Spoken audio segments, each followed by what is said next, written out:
It is 1859. Mansfield has been in existence for only 50 years. The United States itself is only 83 years old. The Civil War hasn't happened yet. A lot of people still live in log cabins. If you want to get anywhere, you take a horse. Everybody rides horses, or in carriages or wagons or sleds pulled by horses, and that's what horsepower means to them. No one has ever heard the word automobile, let alone airplane. The Wright brothers won't even be born for another 10 years.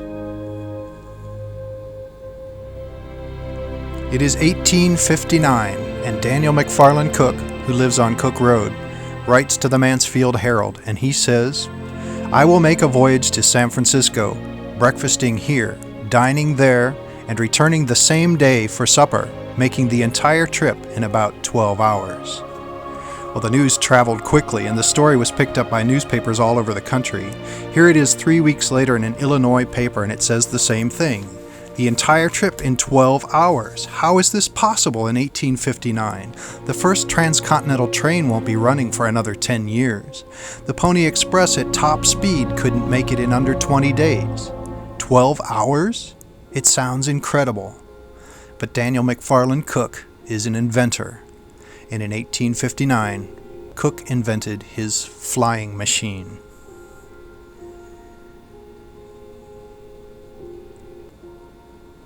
So the first question is, well,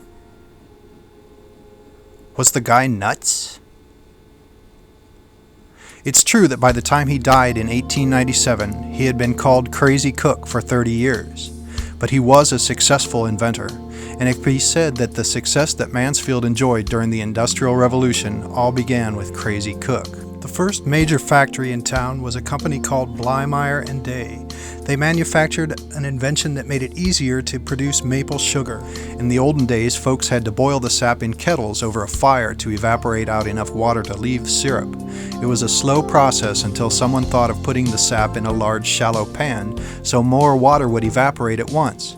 We take it for granted today that's the way it's been done everywhere, but it had to start somewhere, and the place it started was Mansfield, Ohio, when Daniel McFarland Cook invented Cook's sugar evaporator. At that time, nearly all of the sugar in America came from the South, where it was produced by slave labor. When the Civil War cut off that supply, everyone in the North needed a way to make their own sugar, so the Blymeyer Company made millions selling Cook's evaporator. And at the age of 39, Daniel McFarland Cook was a rich man. He spent every penny on his new experiments. He invented a light bulb 7 years before Edison.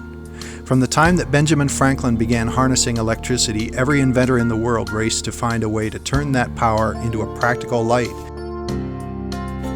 In 1871, the Mansfield Herald reported that a house on Market Street was completely lit up by Cook's electric illumination, so bright that you could read a newspaper clear down the street.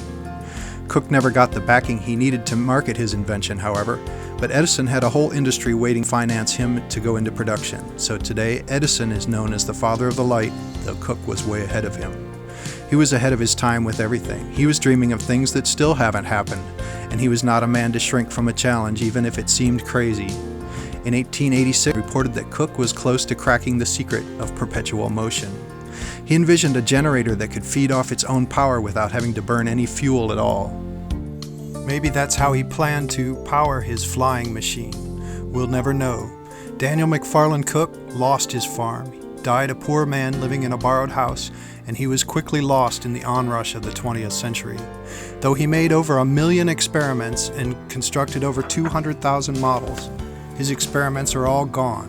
But there is one thing that remains to this day: his flying machine.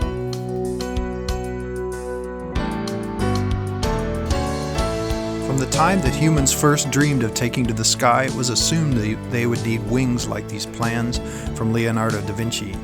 By the time Cook was experimenting, the only way people really got off the ground was in hot air balloons. And when Cook announced his intentions to fly, it was assumed that his machine would be lifted with hot air and powered by steam. It was only Jules Verne, writing science fiction, who could see spaceflight the same as Cook.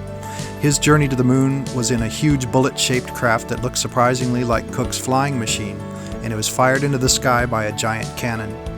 But Daniel Cook said his invention would travel at an inconceivable velocity, elevated, propelled, and directed solely by the force of the electric engine, without hydrogen, gas, steam, fans, or rudders. The thing was built to last, and it served many functions in order to survive till today. It was a chicken coop once, and for 100 years it was used as a smokehouse. It was made of boilerplate iron and virtually indestructible. It weighs a ton, and there is only one way it could disappear, and that is rust. That is the way of this world, that everything returns to the earth.